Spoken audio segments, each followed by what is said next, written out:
Praise the lord. Printing ಪ್ರೆಸ್ನಲ್ಲಿ ಪೇಪರ್ಗಳು ಮಾತಾಡ್ತಾ ಇತ್ತು. ಒಂದು ಪೇಪರ್ ಕೇಳಿದ್ದು, ನಾನು ಎಷ್ಟು ಸುಂದರವಾಗಿದ್ದೇನೆ ಗೊತ್ತಾ ಅಂದ ಒಂದು ಪೇಪರ್ಗೆ ಹೇಳಿದ್ದು.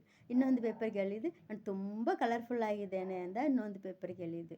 ಇನ್ನೊಂದು ಪೇಪರ್ಗೆ ಹೇಳಿದ್ದು, ನಾನು ಪಳಪಳ ಅಂತ ಮಿನುಗುತ್ತಾ ಇದ್ದೇನೆ ಅಂತ ಹೇಳಿದ್ದು. ವೈಟ್ ಪೇಪರ್ ಮಾತ್ರ ಸುಮ್ಮನೆ ಇತ್ತು. ವೈಟ್ ಪೇಪರ್ನ ತೊಗೊಂಡು ಪ್ರಿಂಟಿಂಗ್ ಪ್ರೆಸ್ಗೆ ತೊಗೊಂಡು ಹೋಗಿ ಅದನ್ನೆಲ್ಲ ದೇವರ ವಾಕ್ಯಗಳೆಲ್ಲ ಪ್ರಿಂಟ್ ಆಗ್ತಾ ಬಂತು.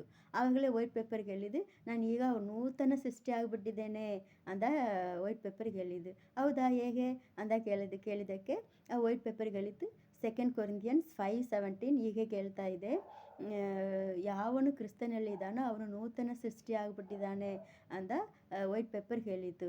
ಈಗ ನನ್ನಲ್ಲಿರುವ ಎಲ್ಲ ಹಳೆಯದು ಹೋಗಿತ್ತು, ನಾನು ಹೊಸ ಸೃಷ್ಟಿ ಆಗಿದ್ದೇನೆ ಅಂತ ವೈಟ್ ಪೇಪರ್ಗೆ ಹೇಳಿದ್ದು. ನೀವು ಕ್ರಿಸ್ತನಲ್ಲಿದ್ದರೆ, ಕ್ರಿಸ್ತನ ವಾಕ್ಯ ನಿಮ್ಮಲ್ಲಿ ಇದ್ದರೆ ನೀವು ನೂತನ ಸೃಷ್ಟಿ ಆಗ್ತೀರಾ. ನಿಮ್ಮಲ್ಲಿರುವ ಎಲ್ಲ ಕೆಟ್ಟತನ ಹೋಗ್ಬಿಡುತ್ತೆ. ಆಮೇನ್, ಹಲ್ಲೆಲೂಯಾ.